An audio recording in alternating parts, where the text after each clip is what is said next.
Welcome back to the Psychology of Us. I'm Professor R.J. Starr, and today we're stepping into one of the more unsettling corners of the human psyche. A question you may have asked yourself in passing, or perhaps never dared to ask at all. Why are we so drawn to violence?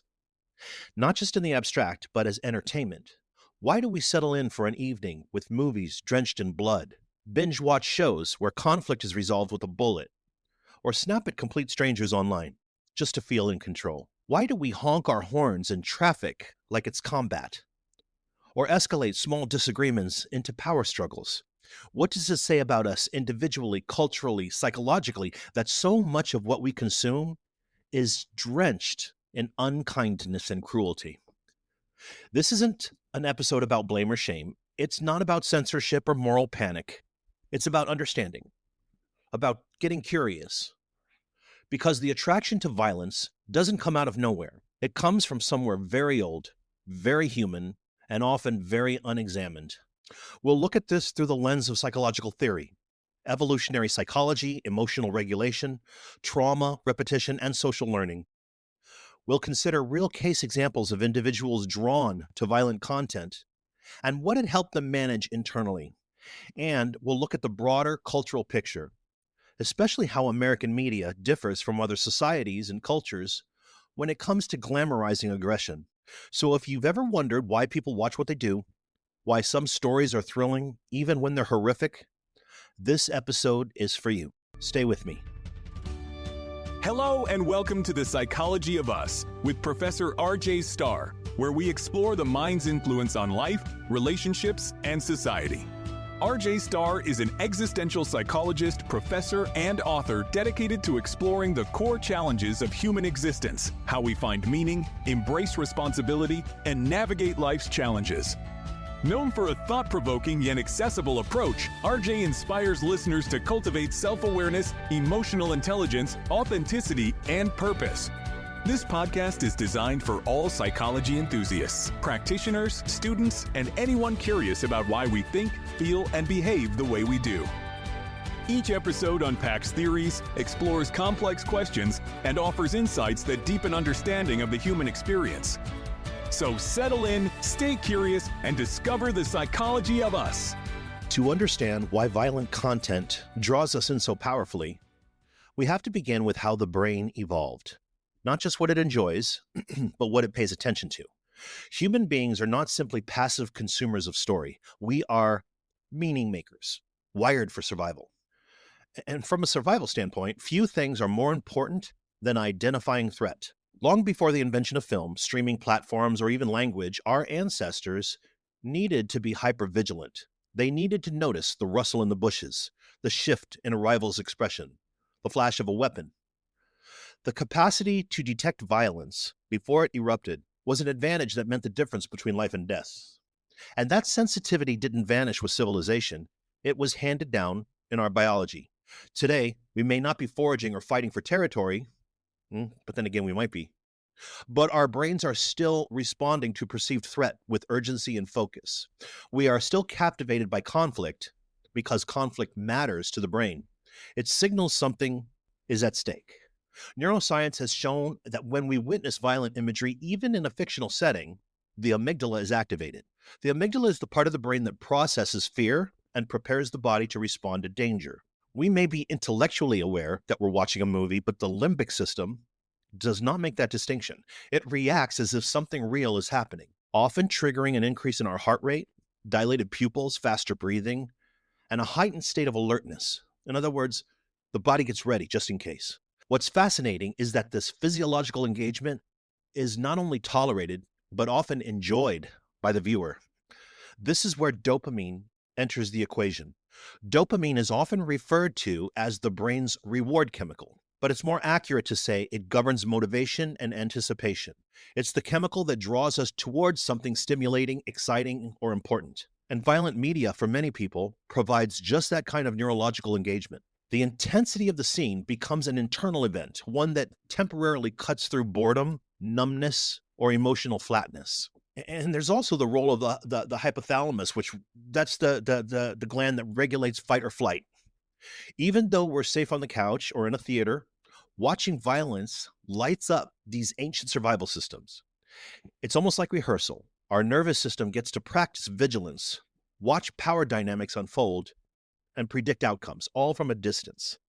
This simulation allows us to explore life and death stakes without ever being at risk ourselves. For many, that blend of intensity and safety is precisely the appeal. In a sense, violent media allows the viewer to outsource their primal fears to someone else's narrative. We get to watch someone else survive or perish while we stay in control of our environment. This too is a dopamine trigger, the control of danger without the exposure to it. The combination of arousal and detachment can create sort of a feedback loop. We learn to seek out stories that stimulate our survival systems while bypassing our real-life vulnerability. From an evolutionary standpoint now, this makes sense. Our species didn't evolve by avoiding threat. We evolved by observing, analyzing, and adapting. The instinct to watch, even when you're afraid, is part of how humans learn. And when violence is packaged into entertainment, it still feels like learning, even when it's dramatized or absurd. But we also have to account for cultural differences in how these instincts are expressed. Not every society is obsessed with cinematic violence. American media, in particular, has made violence synonymous with excitement, justice, and even virtue. The idea that a story needs a gun, a chase, or a body count to be interesting, it's not a psychological necessity, it's a cultural one. I'll return to that theme later in the episode. But still, the appeal, the draw toward violence can't be blamed entirely on media conditioning. The desire was already there. What media did was learn to package and deliver what the nervous system would find impossible to ignore. It took the primal need to detect danger and turned it into a multi-billion-dollar genre. It's also important to note that not everybody responds to violent content in the same way. For some, it's exciting. For others, it's distressing or overwhelming. Our responses are shaped by personality, upbringing, prior trauma, and even how well we can regulate emotion. But the universality of attention, the fact that nearly everyone notices violence, is what makes it such an effective storytelling tool. It arrests the mind, it engages the body, and for a brief moment, it overrides distraction and reorients us to something primal. When we ask why people watch violent media, it's tempting to judge the content itself. But a more honest inquiry is to ask why it feels necessary. What psychological itch it's scratching? Because often what draws us isn't the violence alone. It's the illusion of control. It's the chance to practice survival. It's the rush of intensity in an otherwise regulated life. And it's the quiet truth that inside each of us, there is a brain still looking for the next threat. Just in case. If the brain is drawn to violence because it signals survival and commands attention, then the psyche is drawn to violence for more nuanced reasons. For many people, watching violent media is not about fascination with bloodshed. It's about accessing something they can't express elsewhere. It's about the quiet, often unconscious, desire to release tension, restore agency, or metabolize emotions that have nowhere else to go. And this is where we begin to explore violence not as spectacle, but as catharsis. The idea of catharsis comes to us from Aristotle, who observed that watching tragedy on stage allowed audiences to purge their own sorrow, fear, and anger. Centuries later, Freud would revisit this idea through the lens of psychoanalysis, suggesting that people have aggressive impulses that they repress to remain socially acceptable. According to Freud, art, fantasy, and dream work provide a way to symbolically release those impulses without acting on them in reality. Now, modern psychology has built on this with a more complex understanding of emotional regulation.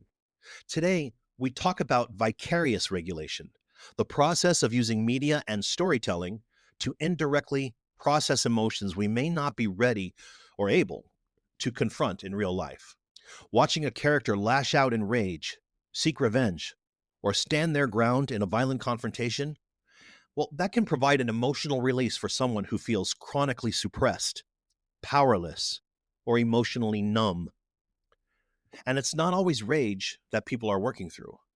For some, violent content is less about aggression and more about control. The world feels chaotic. Life feels unpredictable. So they turn to a medium where the conflict ends. where there is a climax, a resolution, a clear villain, and often a triumphant sense of justice. You see, that structure feels good. It's predictable, safe. The violence might be disturbing, but the order is soothing. This is particularly true for those who've experienced betrayal, humiliation, or powerlessness. A person who's never allowed to express anger might find a strange satisfaction in watching characters do exactly that: rage, scream, destroy, retaliate. There's a reclaiming of voice, even if it happens by proxy. Now, on a deeper level, these viewers aren't rooting for blood, they're rooting for the restoration of dignity, often through the only mechanism the media has made emotionally legible: violence. Consider someone who has been wronged repeatedly in life, perhaps in childhood, maybe in a relationship or workplace. They might never have gotten justice, but on screen, justice arrives with precision. The bad guy falls, the punch lands, the gun fires. And in that moment, the viewer gets to feel what they didn't get to feel in their own life: that the wrong was answered, that someone stood up for them, even if symbolically. There's also the matter of emotional repression. In Western culture, and particularly American society, anger is one of the most poorly managed emotions. Children are often punished for expressing it. Women, especially, are taught to suppress it. Men, meanwhile, are frequently conditioned to funnel every emotion into anger, but not to understand or contain it. That leaves a great many people in a double bind, flooded with emotion, but lacking the tools or the permission to process it. Violent films offer a kind of loophole. You don't have to cry or scream or confront your own discomfort directly. You just watch someone else do it. And by identifying with them, you get to discharge the emotion without admitting it was ever yours. It's a psychological workaround. You feel the thing, but at a distance. Clinical observations support this. In therapy, people will often bring up a scene from a movie or a television show that triggered an unexpected emotional response. They'll say, "I don't know why, but when that character snapped and finally lost it, I started crying." And what they're saying really is that their own emotional material, their pain, their rage, their grief, surfaced through the safety of fiction. The story gave them access to something they'd kept sealed off. In some cases, the attraction to violent media becomes a kind of ritual. People rewatch the same revenge films, crime shows, or violent dramas, not because they're entertained, but because it helps them feel something. It becomes emotional maintenance, a controlled burn. Like a person who listens to sad music to feel less alone in their sadness, some people use violent media to reconnect with a part of themselves they can't safely express anywhere else. Now, this is not inherently pathological. In fact, it often reflects a person trying, however imperfectly, to self regulate. But it does raise an important question. What happens when violence becomes the only language for reclaiming dignity, for expressing frustration, or for accessing emotion? When the stories that move us are the ones that involve destruction, it might signal a deeper disconnection from ourselves, from others, from gentler forms of emotional resolution. What violent media offers is a shortcut to intensity, but that shortcut comes at a cost. It can flatten the emotional palate. It can reinforce the idea that rage is the only route to agency, or that destruction is the only way to be seen. And for many, it keeps deeper wounds from ever being addressed. Because if you're watching a gunfight, you don't have to think about the grief that's driving it. If you're caught up in revenge fantasies, you don't have to face the vulnerability of having been hurt in the first place. In this way, the draw to violence isn't about violence at all. It's about trying to feel something real in a world that often demands emotional detachment. It's about control, release, and recognition, all filtered through a narrative that gives us the illusion of power without ever requiring the risk of true confrontation. And it's not just what we watch. This same emotional displacement plays out in the way we argue with loved ones, how we interact with strangers, and how we escalate disagreements into wars of dominance. We may not realize it, but the way we engage with fictional conflict often shapes how we handle real ones. Violence isn't just a story arc, it becomes a behavioral rehearsal. There is a reason why so many violent films are not about chaos, but about control. In fact, most mainstream violence is carefully framed through a moral filter, Someone was wronged, and now they're setting things right. Someone was weak, and now they're strong. Someone was invisible, and now they're feared. This isn't just about entertainment, it's about wish fulfillment. It's about the deep psychological hunger for power, especially among those who feel chronically powerless in their everyday lives. Violent media often functions as fantasy. Not fantasy in the sense of dragons and magic, but in the psychological sense of acting out unconscious desires. The desire to be respected, to be unafraid, to assert dominance, to silence people who have hurt you, or to rise above humiliation. These themes are embedded in almost every action film, every revenge thriller, every superhero arc, and it's not an accident. These stories sell because they touch something real inside us, whether we admit it or not. In many of these narratives, violence is not random, it's redemptive. It restores a lost order. The protagonist is typically a person who was ignored, doubted, threatened, or abandoned. And through a righteous explosion of violence, they reclaim their agency. The gun isn't just a gun, it's a symbol of control. The punch isn't just force, it's a declaration that this person will not be disrespected again. For viewers who have experienced real world disempowerment, whether from trauma or poverty, racism, bullying, or systemic neglect, these stories offer emotional compensation. They are symbolic scripts for reclaiming control in a world where control often feels like an illusion. And it's not just what we watch. The same emotional displacement plays out in the way we argue with loved ones, how we interact with strangers, and how we escalate disagreements into wars of dominance. We may not realize it, but the way we engage with fictional conflict shapes how we handle real ones. This is especially apparent in adolescence. Teenagers, in particular, are drawn to media where the underdog becomes the dominant force. Part of this is developmental. Now, adolescents are in the midst of identity formation and they're grappling with feelings of invisibility, frustration, and limitation. Violent media, with its simple moral binaries and clear outcomes, offers a powerful fantasy. The idea that you can seize control, demand recognition, and force the world to pay attention. But it's not only teens. Adults feel this too, especially those who are emotionally stunted, socially isolated, or trapped in environments where they feel small. The middle manager who's belittled at work, the woman constantly dismissed by her family, the man who never felt seen by his father. These emotional undercurrents don't disappear just because we mature chronologically.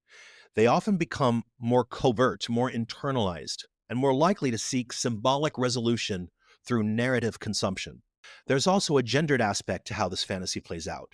Research consistently shows that men, on average, are more drawn to physical aggression in media, while women are more often drawn into emotional conflict or psychological tension. This isn't to reinforce stereotypes, it's to point out how our early social conditioning shapes the forms of power we're taught to value. In Western cultures, and especially in American society, masculinity has long been equated with dominance, toughness, and control. For generations, men have been socialized to avoid vulnerability, dismiss emotional nuance, and assert their strength through force.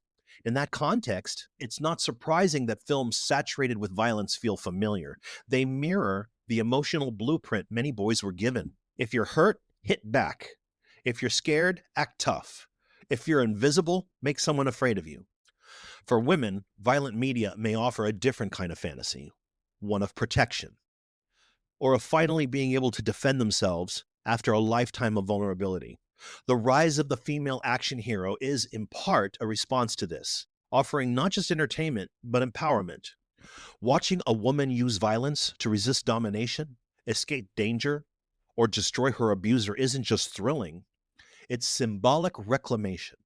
These narratives don't always come from a dark place. Sometimes they represent hope, the hope that power can be reclaimed, that dignity can be restored, that justice will eventually be served, even if through unconventional means.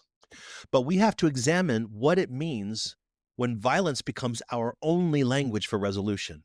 When we repeatedly consume stories where problems are solved by dominance, not dialogue, by force, not complexity, we internalize that template.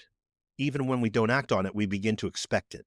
And when real life doesn't mirror those clean arcs of revenge and victory, we may feel more disillusioned, more defeated, more desperate. There's also a risk of emotional displacement. When someone spends years consuming violent narratives as a way to process their own helplessness, they may never actually process that helplessness. They just keep translating it into rage, into fantasy, into scenes where they always win. That doesn't necessarily make someone more dangerous, but it does make healing more difficult, because fantasy is not the same as growth, and dominance is not the same as power. Real power often looks like emotional fluency, being able to feel anger without needing to destroy something, like standing your ground without dehumanizing the other person. But those stories are rarely as flashy. They don't sell as many tickets. They don't generate the same dopamine hit. And so we keep telling the same old stories, the ones where someone's dignity is restored only after someone else's body has been broken. When violence is framed as the only path to agency, we reinforce a cultural lie that being powerful means making others afraid, that control means domination, that justice means destruction. But power, real psychological power, is much quieter. It's about emotional capacity, not just force. And the more we can recognize the fantasy beneath the violence, the more we can ask ourselves what we're really longing for and whether or not there's another way to feel it. So far, we've been talking about violence in fiction, films, shows, stories that use conflict as metaphor, fantasy, or emotional catharsis. But there's another layer that's more unsettling. Some people are not only drawn to dramatize violence, they actively seek out real violence. Videos of street fights, police brutality, war footage, accidents, even executions. And it begs the question, what kind of mind wants to witness real suffering up close, unfiltered? The answer isn't simple. For most people, the attraction is not sadism or depravity. It's something more nuanced, something more troubling. It's about desensitization. It's about morbid curiosity. And it's about the fragile boundary between emotional engagement and emotional numbing. So let's start with desensitization. Psychologists have long studied how repeated exposure to violent imagery reduces the emotional impact over time. In other words, the more we see violence, the less it shocks us. The first time someone watches a graphic scene, they might flinch, look away, or feel sick. But over time, those reactions dull. Not because the person is heartless, but because their nervous system can't sustain a high alert response indefinitely. So it begins to normalize the stimulus. It categorizes it as background noise. In some cases, this can be adaptive. First responders, for example, must train themselves to stay composed in the face of real trauma. But when desensitization happens outside of necessity, when it's the result of compulsive viewing or doom scrolling or unfiltered online content, it often comes with a high psychological cost. It can lead to emotional detachment, reduced empathy, a diminished sense of the real consequences of violence. And the internet has made that process disturbingly easy. With a few clicks, anyone can access footage that would once have been buried or censored. Violent car crashes, security cam murders, bodies pulled from rubble. There are entire platforms that exist to circulate these images. Some are disguised as news. Others are labeled as shock sites, but all of them operate on the same psychological mechanism, the irresistible pull of the real. This is where voyeurism enters the equation, not in the sexual sense, but in the broader psychological sense of observing something intimate, painful, or taboo from a safe distance. Voyeurism is driven by curiosity, by the desire to know what we're not supposed to see. And violence, especially real violence, holds a kind of forbidden power. It's raw, unedited. It breaks through the sanitized version of life most of us are used to. Some people watch this content because they want to feel something, anything. They've become so emotionally dulled, so overstimulated by everyday life, that only the most extreme images register. Then there are those who seek out violent content compulsively, even when it disturbs them. This is especially common among people with unresolved trauma. Psychologically, they might be trying to master the feeling of powerlessness. Watching someone else suffer becomes a reenactment of their own suffering, one where they are now in control. They can pause it, replay it, walk away. That shift from victim to observer can feel stabilizing, even if it's unconscious. But this kind of viewing also reinforces trauma loops. Rather than healing, the person may become trapped in repeated exposure, hoping that each time that the feelings will make more sense, but they rarely do. It becomes emotional self-harm disguised as curiosity. The pain gets revisited, but never resolved. We also have to acknowledge the role of cultural conditioning. In some societies, the line between news and entertainment has all but disappeared. In the United States especially, mainstream news broadcasts often rely on violent imagery to boost engagement. Car chases, riots, shootings. It's all folded into the daily narrative. Breaking news. And over time, viewers begin to expect this kind of content. Violence becomes normalized, not just in fiction, but in how we consume the world. By contrast, many other cultures handle real violence very differently. In Japan, for instance, media tends to avoid gratuitous coverage of real-world suffering. Death and violence are often treated with solemnity, not spectacle. In Scandinavian countries, graphic news images are often blurred or withheld entirely to protect viewers' emotional boundaries and to preserve the dignity of victims. In the US, though, violence is not only shown, it's branded. It's used to sell fear, outrage, and identity.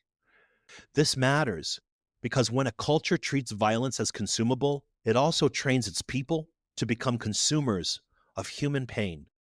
To watch someone die and immediately ask, whose side are you on?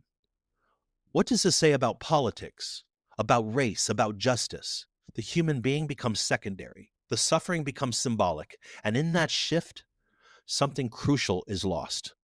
This doesn't mean we should avert our eyes from everything difficult. Bearing witness to injustice is sometimes necessary. But there's a difference between witnessing and indulging. One is rooted in conscience, the other in compulsion. If someone finds themselves seeking out violent footage on a regular basis, not for information, but for stimulation, it's worth asking what emotional state they're trying to manage. Are they anxious and trying to discharge adrenaline? Are they emotionally numb and trying to feel? Are they angry and looking for a place to put it? Violence, even when real, becomes a kind of mirror. It reflects what the viewer brings to it. And if we don't look at what we're bringing, our history, our pain, our hunger for control, we may never understand why we're watching in the first place. It would be easy to assume that the draw to violence is a universal human trait, and to some extent, the biological pull toward threat, dominance, and emotional intensity is universal. But the way that violence is packaged, consumed, and even glorified is not the same across the world. When we examine global media patterns, America stands apart. Nowhere else in the world is violence so central to national mythology, entertainment, and personal identity. Violence in American media is not just spectacle, it is morality play. It is not random, it's purposeful. The violent hero isn't just reacting, he's restoring order. And this is the key difference between American media and that of many other cultures. In the American psyche, violence is often framed as redemptive. To understand why, we have to look backward at how the American story was built. The founding mythology of the United States is a story of conquest, rebellion, individualism, and revolution. From the earliest colonial narratives to the frontier expansion, violence was central. It was both the means of survival and the tool of domination. It became baked into the cultural DNA as a symbol of strength, autonomy, and justice. This mythology didn't disappear, it just changed clothes. The cowboy riding into town to kill the outlaws, the vigilante who breaks the law to protect the innocent, the soldier who uses force to defend freedom. These figures aren't presented as dangerous, they're presented as noble. Their violence is framed as a necessary response to a world gone wrong. Hollywood took this blueprint and magnified it. Westerns, war films, action thrillers, they all follow the same basic arc. Violence as a cleansing force, a way to settle scores, a way to prove virtue. The body count isn't just tolerated, it's expected. It affirms that justice has been done. And while other countries certainly produce violent films, Few cultures lean on violence quite as heavily to define who the hero is. In Japanese cinema, for example, honor, shame, and quiet sacrifice are often more central than physical confrontation. In Indian films, dramatic emotions, family dynamics, and moral dilemmas take precedence. Even in British dramas, psychological tension often replaces physical aggression. American stories, by contrast, often go directly to the trigger of the gun. This matters because what we repeatedly watch doesn't just entertain us, it trains us. It teaches us what strength looks like, what resolution looks like, what justice looks like. And if we are told over and over again that problems are solved with violence, we start to believe it. Not always consciously, but subtly, emotionally, narratively. Our internal moral frameworks are shaped by what we've rehearsed 1,000 times. Violence becomes not just familiar, but legible. It's the language our culture speaks fluently.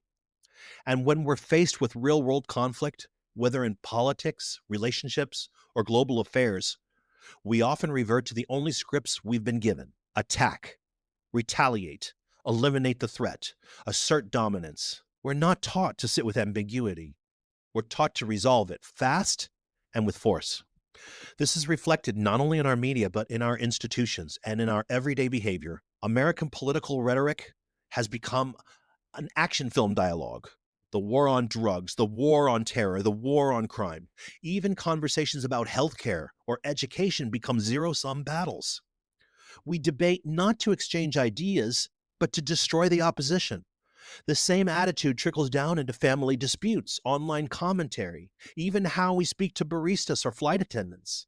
The impulse is not just to be heard, but to win. Even social issues are framed as battles to be won, rather than complexities to be understood. It's not enough to disagree with someone. Now we must defeat them. That impulse is not purely political, it's psychological. And it's been fed for decades by a culture that equates strength with aggression and peace with passivity. We see this too in the way the U.S. handles policing, incarceration, national defense. There is a deep cultural investment in the idea that force restores order, that punishment corrects behavior, that violence, when used by the right side, is not only justified but righteous. This isn't just policy, it's psychology. It reflects what we as a nation have come to believe about power and morality. Even our toys and games reflect this early on. American children are exposed to far more violent play in media than children in many other countries. Toy guns, combat videos, superhero battles. They're not just allowed, they're marketed as aspirational. Violence is not portrayed as tragic. It's portrayed as thrilling, as fun, as the natural way to win.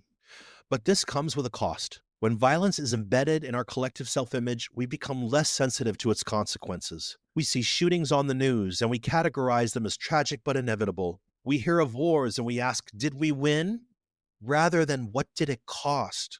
The line between fiction and reality begins to erode, not because we can't tell the difference, but because the emotional framework we use to interpret them is the same. Now, this doesn't mean Americans are more violent people by nature. No, it means we've been trained through story, through language, through repetition, to view violence as both problem and solution, as horror and heroism, as fear and fantasy. And when we export that media to the rest of the world, as we so often do, we export that emotional conditioning too. The American film becomes the global standard. And so even in cultures that once approached violence with solemnity or restraint, the appetite grows. The action blockbuster becomes a universal language. The gunshot becomes punctuation. If we are to understand our obsession with violence, we have to stop asking only what we're watching. We have to ask what we've been taught to feel when we watch it. Is this justice? Is this courage, catharsis? Or have we simply forgotten how to feel anything else? The appeal of violence, when you really strip it down, has never been about blood. It's about meaning, what violence represents in a world that often feels meaningless, what it stirs in us when we're numb, what it gives us when we feel small, and what it distracts us from when we're overwhelmed. We don't just watch people being hurt because we're cruel. More often, we watch because we're desperate to feel something sharp, something vivid, something that cuts through the fog of overstimulation and emotional detachment that defines so much of modern life. And violent media delivers that jolt, but it's a jolt with a cost. When we repeatedly turn to violence as a form of stimulation, entertainment, or emotional release, we begin to dull our ability to respond to other kinds of emotional information: subtlety, stillness, complexity, tenderness. We become more comfortable with extremity and less capable of sitting with nuance. We lose the ability to notice the quiet things: a shift in tone, a moment of hesitation, a sign of fear in someone's eyes. These are the very details that make us human, that let us connect, that signal when someone needs care instead of correction. And the more we consume brutality, the more we require it to feel anything at all. That's the trap. What begins as catharsis becomes dependency. What starts as entertainment turns into erosion. We become less shocked, less moved, less reachable. Not because we're evil, but because we're emotionally exhausted. And violence, whether fictional or real, feels simpler, easier, cleaner than reality. But this isn't inevitable. It's not who we are. It's just what we've been taught to accept. The culture may condition us, but it does not decide for us. We are always at choice. You are at choice. Every time you click play, you are at choice. Every time you scroll past a video labeled graphic, every time you watch someone's body be broken for the sake of plot resolution or justice or someone's twisted idea of closure, you are making a choice about what you reinforce in yourself. Not just what you believe, but what you feel, what you find familiar, what you normalize. And I say this not to condemn, but to clarify, because no one becomes emotionally numb overnight. No one wakes up one day incapable of caring. It happens in increments, through repetition, through exposure, through the gradual replacement of complexity with spectacle. We must stop pretending that media is just entertainment. It's not. It's education of the emotional kind. It trains your nervous system, your reflexes, your imagination. It tells you what to feel, how quickly to move on, and how to define power, strength, resolution. If the only resolution we ever see is through violence, we come to distrust any other form of closure. But here's the truth that often gets lost. Violence is not strength. Strength is the capacity to stay present when you want to run. Strength is knowing how to sit with your own rage without inflicting it on someone else. Strength is choosing to repair over retaliation. And those are not cinematic moments. They're quiet, often invisible. They don't get applause.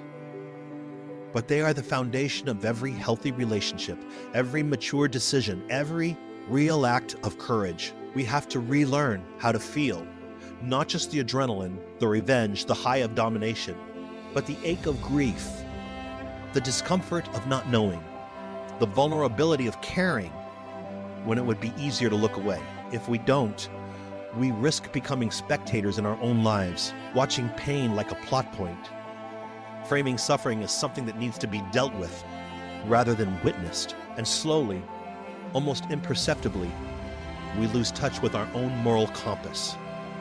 Not because we lack one, but because we stopped listening to it.